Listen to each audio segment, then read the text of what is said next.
હું દુલાભાઈ કાનાભાઈ રૂડાજ બોલું છું, જામ ખંભાળિયા દલિત ડૉક્ટરની સામે. મારા અહીંયા પોતરા મારા ત્રણ પોતરા અહીંયા મારા ઘરમાં હતા. અહીંયાથી એના ઘરે મૂકવા જતો હતો. મૂકવા જતો ત્યાં દિલ્હી આગળ કોઈ ગયો તો વળી કૂતરો આવીને સીધો નાનકડી છોકરી પર એટેક કર્યો. એટેક કર્યો એટલે છોડાવવાની કોશિશ કરી, હાથે છોડાવવાની કોશિશ કરી એટલે પછી મારા પગમાં એટેક કર્યો. ત્યાંથી છોડાવવાની કોશિશ કરી એટલે પછી બીજા જમણી ડાબી સાઈડમાં જઈને એટેક કર્યો. ત્યાંથી પછી હું મારા છોકરાને બૂમો પાડીને બોલાવી લીધો.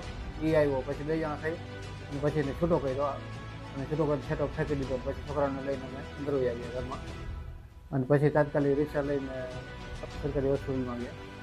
ત્યાં પછી સારવાર છોકરીની 5 મિનિટ સારવાર આવી. મારી સારવાર અહીંયા જ થઈ ગઈ અને પછી એ લોકોએ છોકરીને જામનગર મોકલ્યા. જામનગરની સારવાર કરી, સારવાર બરાબર કરી, બહુ વ્યવસ્થિત સારવાર કરી. છોકરી બહુ લાગી ગઈ. મને તો એટલી ભય લાગતી હતી કે છોકરીની જિંદગી બગડી જાય, એટલો બધો લાગી ગયો હતો. પણ વ્યવસ્થા બહુ સારવાર બહુ સાહેબ બહુ વ્યવસ્થિત કરી.